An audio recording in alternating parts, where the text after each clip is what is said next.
Bagaimana Pak Irul? Apa sudah paham memanfaatkan PID dan rumah pendidikan untuk pembelajaran di kelas? Ya, saya sebetulnya sudah pernah melaksanakan atau menggunakan PID di rumah pendidikan.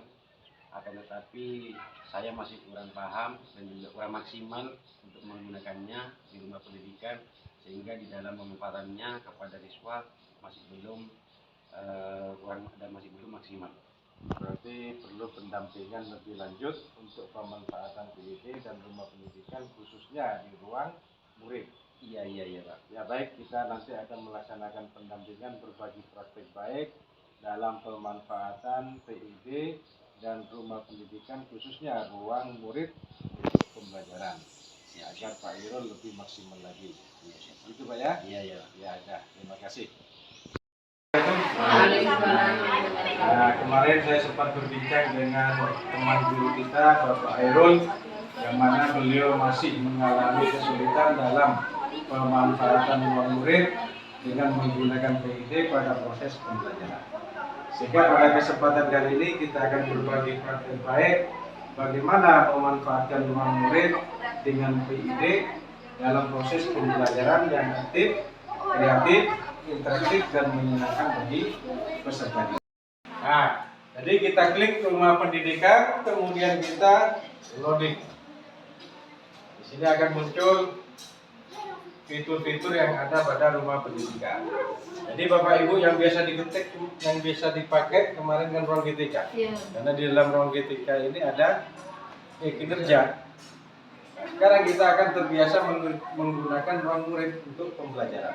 Kita klik ruang murid. Apa saja yang ada di dalam ruang murid, fitur-fiturnya ini?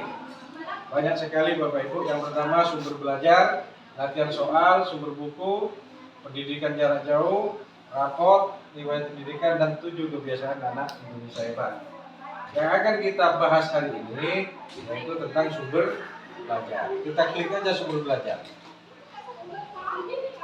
Tunggu dulu sampai muncul lagi. Di sini ada pilihan mata pelajaran. Ini banyak sekali kalau kita lihat. Sudah lengkap. Ada matematika, bahasa Indonesia, bahasa Inggris, IPA, seni tari, seni rupa, ini ada. Tinggal Bapak Ibu klik sesuai dengan mata pelajaran yang Bapak Ibu ajarkan. Kemudian selain pilihan mata pelajaran, ada eksplorasi, ada interaktif, ada lab maya, ada game edukasi. Lab maya ini juga sangat bermanfaat, terutama untuk pembelajaran-pembelajaran yang membutuhkan lab dan prakteknya sangat berisiko tinggi, seperti membedah ikan, mencampur zat-zat kimia. Di sini kita menggunakan lab maya akan mengurangi risiko dari bahaya-bahaya tersebut.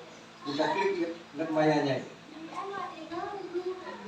Di sini banyak sekali pembelajaran IPA, contohnya mengukur pH zat indikator. Dengan menggunakan lab maya, kita tidak lagi dibatasi dengan kekurangan alat sarana prasarana. Alatnya butuh tidak ada, sehingga tidak bisa praktek, bahannya tidak ada karena mahal. Ini bisa diatasi dengan menggunakan lab maya. Kita klik contohnya mengukur pH zat indikator. Di pelajaran IPA itu kan ada mengukur pH. Kita bisa menggunakan ini.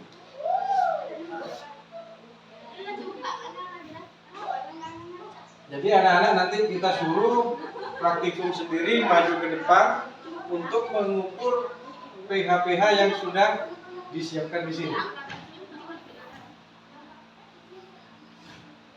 Contohnya di sini ada air. Kemudian ini apa gambarnya? Cuka. Terus tomat, tetes, mata.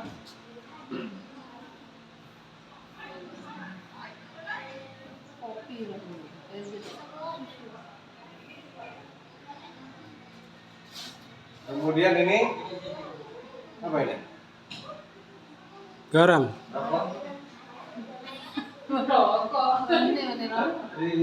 Apa gambarnya apa? Baking soda. Kemudian susu. Ini bukan susu, urin, air kencing. Kemudian kopi, jeruk, milanta, ma, obat-obat sakit ma itu. Kemudian soda api, jeruk nipis, deterjen. Nah ini bahan-bahan sudah tersedia gratis sehingga tidak usah beli. Bagaimana langkahnya? Ikuti perintah yang ada di PID ini. Pilih set, kemudian masukkan kertas indikator disperser ke dalam set uji. Umpamanya kita akan menguji yang air ini, berapa pH-nya? Klik. Nanti anak-anak yang disuruh. Kemudian klik kertas indikator. Maka akan muncul warnanya. Kemudian geser kertas indikator untuk mencocokkan dengan warna yang standar. Ini kalau digeser ke warna yang tidak sama ini tidak akan muncul. Terus, umpamanya dengan yang ini. Tapi kalau sudah warnanya sesuai, maka akan muncul warna pada kertas cocok dengan kertas referensi. Sehingga pH-nya ketemu. Berapa pH-nya air ini? 7. Keterangan 7 itu apa? Netral. Maka tinggal ditulis di sini. Air pH 7 sama dengan netral. Tapi anak-anak ini suruh maju sehingga anak-anak kreatif kita hanya memfasilitasi. Selanjutnya kita akan menguji yang lain. Klik tanda ini kembali. Umpamanya mau menguji urin. Kita kan tidak tahu urin kita berapa pH-nya. Ini kalau anak-anak disuruh membawa urin takut dilempar malah ada jadi praktek. Klik urin. Kemudian pH indikator diklik, maka akan muncul warna pH-nya.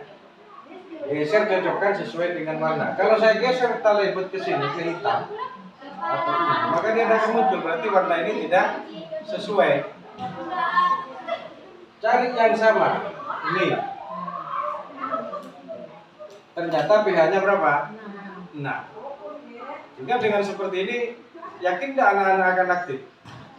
Aktif dan menyenangkan. Tujuan pembelajaran akan lebih mudah tercapai. Gitu Pak Irul ya. Kalau mau mengukur urin kita bisa. Nanti beli kertas aslinya.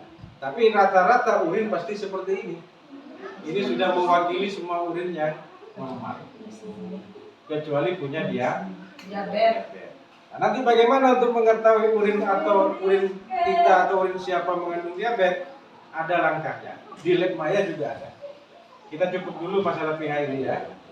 Kita keluar ke bagian yang lain. Pak Irul ingin mencoba masalah mengukur apakah di dalam urin itu mengandung gula, diabetes atau tidak.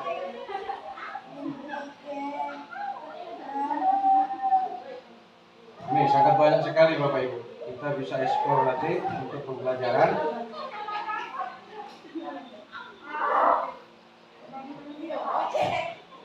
Ini untuk mengukur, melihat bagaimana mekanisme peredaran darah pada manusia. Ini sangat sulit kalau kita mempraktikkan sungguh, tapi menggunakan lab maya kita akan lebih mudah mempelajarinya. Nah ini, bagaimana mengetahui pengujian urin kita? Kita klik pada lab maya ini. Tunggu.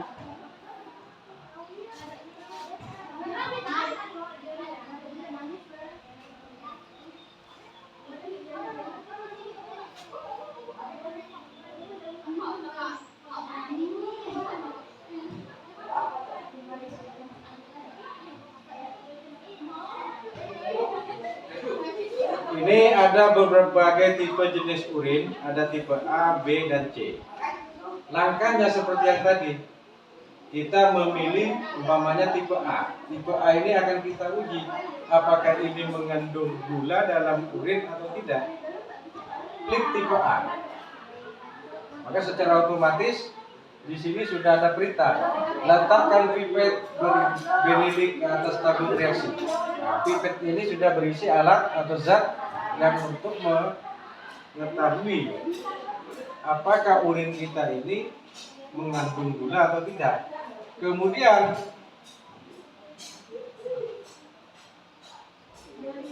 begitu kita benar melakukan tahapan, ada tulisan continue, kita continue saja. Masukkan beberapa tetes benidik dari pipet dengan cara menekannya. Maka anak-anak aja yang disuruh maju untuk praktek. Pipetnya kita tekan di sini. Gitu. Maka akan keluar cairan benih. Setelah selesai, tekan selanjutnya. Nyalakan pembakaran spiritus untuk memanaskan tabung reaksi pemanasan selama 2 menit. Kemudian tekan selanjutnya. Nah, ini sudah dipanaskan. Ternyata apa? Urin tidak berubah warna. Hal ini menandakan bahwa dalam urin tersebut tidak mengandung glukosa. Berarti tidak mengandung penyakit diabetes. Baik, selanjutnya kita lakukan langkah kedua. Kita uji yang tipe B. Caranya sama. Coba Pak Yul, maju. Nah, ini untuk memperagakan biar terbiasa menggunakan PID dan ruang urin. Letakkan pipet berisi berit ke atas tabung reaksi.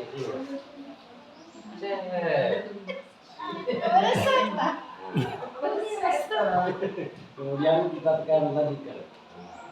Kalau nggak bisa kena. Pentingnya menit. Artinya, langkah kedua orang membuat tes terlibat dengan cara menekannya.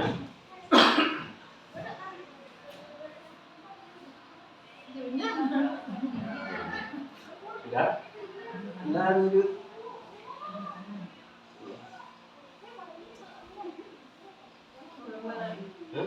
Menekan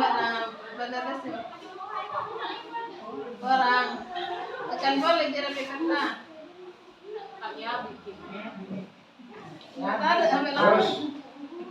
Ada ambil aku nih.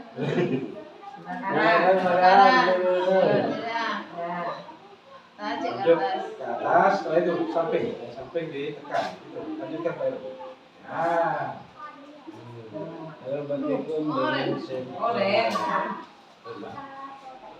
jadi orang tersebut mengandung mengandung gula dalam kencingnya. Tepuk tangan untuk Pak Yul, coba. Mantap, Pak Yul. Jadi urin yang B ini berarti dia memiliki kandungan gula dalam urin, sehingga orang tersebut bisa dikategorikan berpotensi memiliki penyakit diabetes. Kemudian yang terakhir, siapa yang mau maju dulu? Yang C. Monggo. Coba. Ibu-ibunya monggo. Bumon.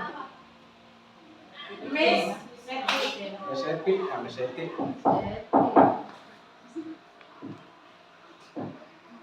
Nah, nanti anak-anak kita suruh seperti ini, kemudian mencatat hasil pengamatannya. Ya.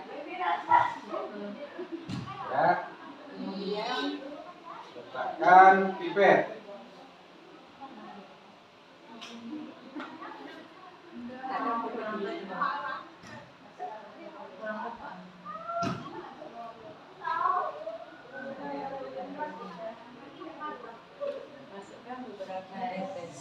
Itu seolah-olah anak mengalami sendiri praktek nyata, sehingga dia mengalami pembelajaran secara mendalam. Ya, sudah, cukup. Lanjut. Tadi yang kurang.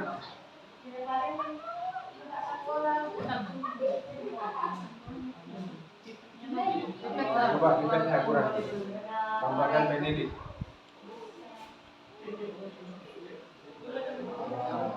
Sip, dah cukup. Nah, nyalakan pembakar spiritus, kemudian lanjut. Nah, warnanya bagaimana?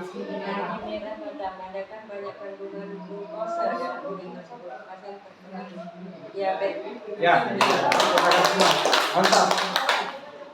Jadi dengan melakukan pengamatan seperti ini, kita sudah mengetahui secara langsung bagaimana untuk mengukur atau mengetahui kita mengandung penyakit diabetes atau tidak dengan melihat perubahan warna pada urin. Kalau mau mencoba sendiri urin masing-masing tidak apa-apa, untuk mengantisipasi kita itu kena diabetes apa tidak. Gimana caranya? Seperti tadi. Ya gini Pak Kemenan.